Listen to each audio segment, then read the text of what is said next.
Thank you, Mr. Speaker. Speaker, I want to thank my colleague for that very thorough and thoughtful presentation she did of the inefficiencies of this Bill C-3 that the government is trying to ram through. My question is simply this, Mr. Speaker. How is it fair to legitimate immigrants who spend their entire lives contributing to this country when this government is ready to give citizenship away to people who have never actually lived here? For Calgary, Gulls Hill. Well, it's not fair. And if the government was serious about addressing that point, they would have tabled a bill that had some sort of consecutive residency requirement. I don't think that's asking for much, particularly since that's international best practice. I do think that if the government was willing to accept an amendment to that point, it would solve all the problems. It would solve my Bloc colleague's problem about wanting to get on with the show.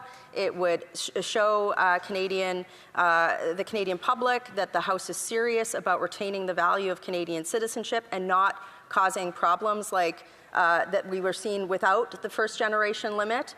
And it would show some modicum of seriousness by the government to fix the immigration system that they have so clearly broken. Thank you. Comments, questions et commentaires. The Government Deputy House Leader. Questions et commentaires, questions and comments. The member for York Centre.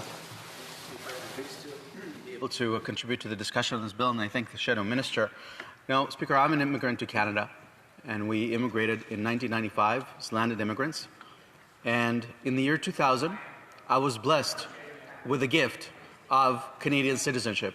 And I remember that day when my entire family went to St. Clair and Yonge, and we took our oath of citizenship before a judge, something that I find to be so incredibly valuable, such a gift to so many Canadians.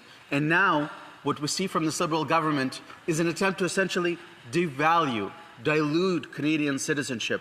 Would the Shadow Minister be so kind to explain to folks at home, how does this bill actually dilute and devalue Canadian citizenship? The member for Calgary, Nose Hill. You know what? I am so glad, regardless of political stripe, and blessed that I get to work with people who chose Canada and came to Canada and migrated to Canada, and that we have a diversity of perspectives in this House.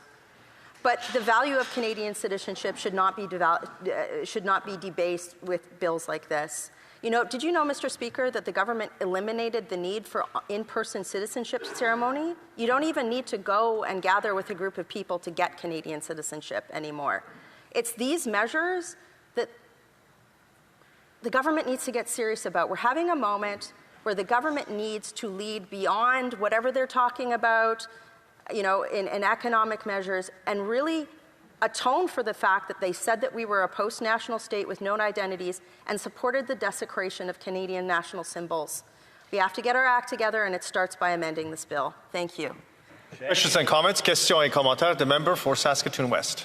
Thank you, Mr. Speaker. The member spoke in her awesome speech about the fact that the government has no numbers, and it got me thinking about the impact this has on, you know, the system in Canada. For example, all of us know that it takes a long time to get things through the immigration department. It's plagued with a big backlog and delays.